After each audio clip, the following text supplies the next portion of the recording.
I'm Julie Bartkey with this Senate update. A group of DFL senators representing Greater Minnesota rolled out a series of proposals, all intended to spur job creation in rural areas. Here are details from Wednesday's news conference. The question of the day is, what were the rural Minnesota senators doing when the House was running for re-election? And in my case, we formed the Senate Rural Task Force, which met August through December, an 8-member bipartisan committee, and it was charged with identifying key issues of concern relating to rural Minnesota. At this point, I'd like to mention all the people who were on that committee: Senator Ken Eakin, Senator Dahl, Senator Vicki Jensen, Senator Bill Weber, Senator Julie Rosen, Senator Gary Dames, and Senator Paul Gazalka. And I guess I'd say that the task force, it didn't take us very long to unanimously agree that workforce training should be the #1 priority. And in the course of the presentations, the Higher Education Career Advisory Pilot Program was identified as exactly what was needed to address the needs of businesses wishing to expand in rural Minnesota. The Rural Task Force developed draft language with the help of the stakeholders to expand the pilot project, as I mentioned above, to all of rural Minnesota. And the focus of this bill is to establish a coordinator in each rural workforce development center. At this point, we're going to call it a Rural Career Counseling Coordinator. If you're from northern Minnesota, you would call that ICCC. And the result was Senate File 420. The key points are each RCCC will contact and the students and schools, businesses, and higher education opportunities, and coordinate all those. The workforce development centers, we think, are the natural place to house this position because they study this information at a local level. Students will be informed of the good jobs, opportunities in their local area, and the training courses that are needed to qualify for them. I'm going to talk a little bit about my workforce housing proposal. Across rural Minnesota, employers are wanting to hire, but when they find the skilled workers to fill those positions, they are often running into a problem of lack of available housing for those workers and their families. On a personal note, I just recently attended a groundbreaking event in Albert Lea, Minnesota, where a local dentist is willing to expand her business, invest in the community, and wanted to grow some more jobs there. She had offered a job to a local dental hygienist who accepted the position, but upon coming to Albert Lea and not being able to find affordable housing, she was no longer accepted that position. We hear this also from the Albert Lea Medical Center, which is a part of the Mayo system in southern Minnesota.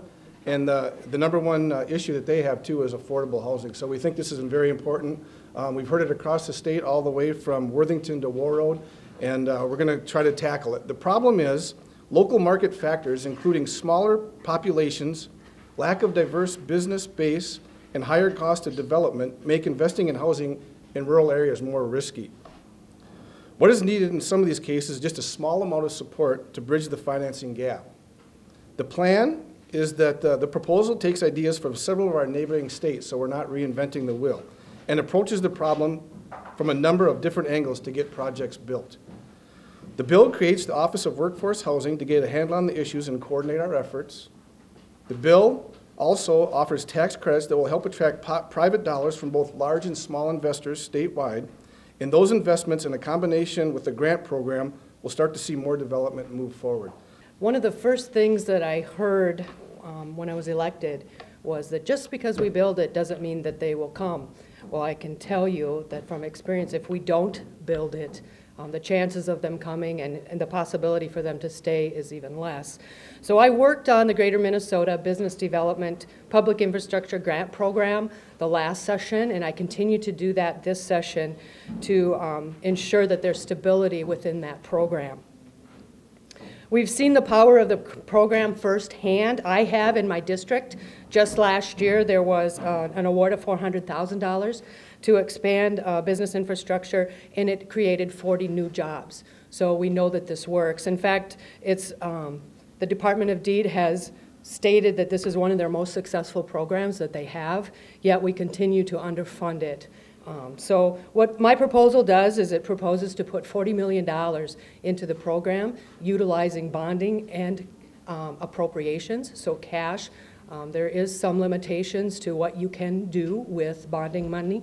So we want to make sure that we have some cash available for those things that are not available. I'm sponsoring Senate File 525, which addresses the need in the skilled labor by expanding DEED's job training pilot program.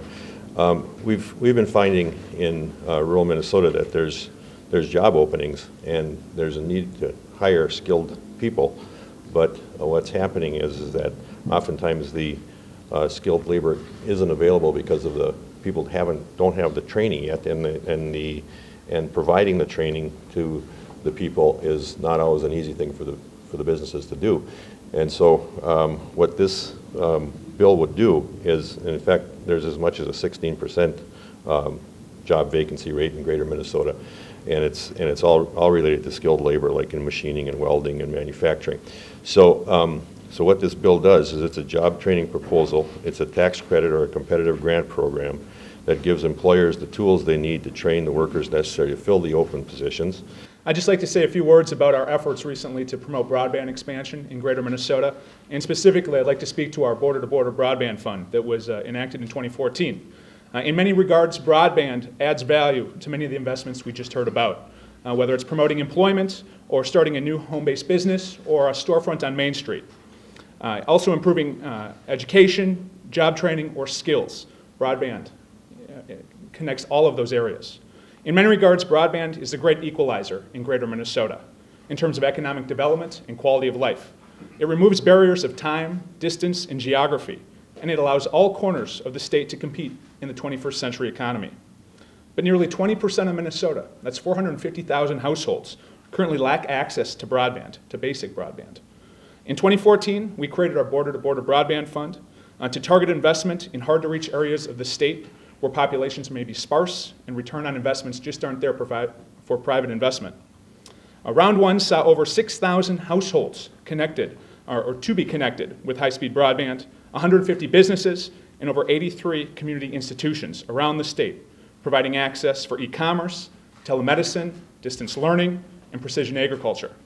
In 2015, we're seeking $100 million to renew this fund for rounds 2 and rounds 3. There's tremendous interest out there in this fund, and this effort will allow us to inspire meaningful partnerships around the state. I think this is a recognition that there are unique situations that happen in rural that are just uniquely different. That doesn't mean that they're more important or less important, but as a group in the Senate, we decided, at least I served on that task force, and that happened last year early, so that we could take a look at what does this mean? What are the unique situations that are impacting our communities in rural Minnesota?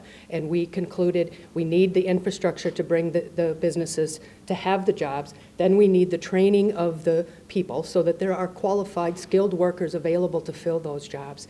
And we need housing. If once they get the job, if they're coming from somewhere else, they need a place to live. So this is a complete package that tries to address that unique issue of people leaving are not being attracted to come and stay. And there are other bills that are out there that we've been discussing in the Senate. But this in particular, we wanted to just make sure that you understood that we're looking at a comprehensive type situation for the unique situations that happen in rural Minnesota.